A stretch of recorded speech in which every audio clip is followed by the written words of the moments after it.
Chaque jour, la disparition d'au moins un enfant est signalée sur diverses plateformes au Cameroun.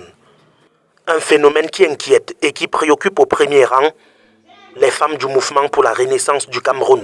On peut catégoriser enlèvement avec rançonnage, enlèvement pour crime rituel et enlèvement pour parents qui ne sont pas compris, c'est-à-dire qu'un père ou une mère qui sont en instance de divorce et qui, dans la séparation, l'un n'est pas content, enlève son enfant.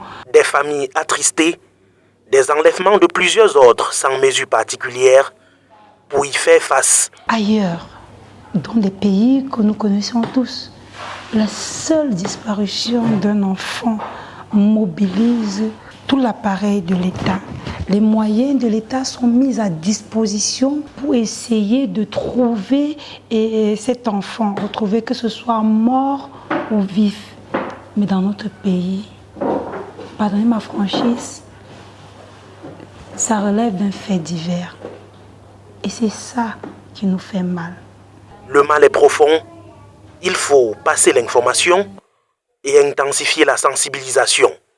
La vigilance et la coopération des populations avec les forces de maintien de l'ordre. Il faut traquer, je le dis, il faut traquer et traduire en justice tous les responsables de ces actes ignobles. Il faut renforcer les dispositions de protection de l'enfant. Pour sa part, l'organe des femmes du MRC mobilise et depuis sa sortie par voie de communiqué le 29 mars 2024, le message semble passer. On est passé d'un nombre de 10 à aujourd'hui déjà 20 femmes qui s'engagent bénévolement pour travailler sur ce phénomène. C'est la raison pour laquelle j'encourage d'autres femmes à nous rapprocher. Parce qu'il s'agit pour nous, il est question pour nous de pouvoir sensibiliser le maximum possible.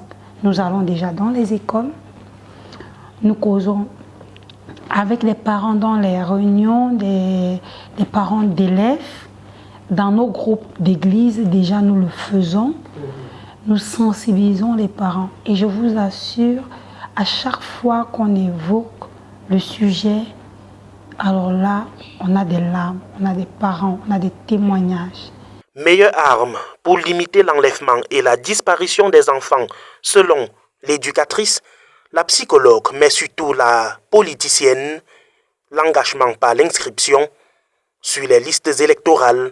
Nous allons choisir ceux-là qui vont se battre pour l'avenir de nos enfants, ceux-là qui vont mettre nos enfants au centre de leurs préoccupations, ceux-là qui vont se lever lorsque le cri d'un enfant est poussé quelque part. Un combat personnel, un défi global pour arrêter le phénomène d'enlèvement et de disparition des enfants, dont certains ne sont jamais retrouvés.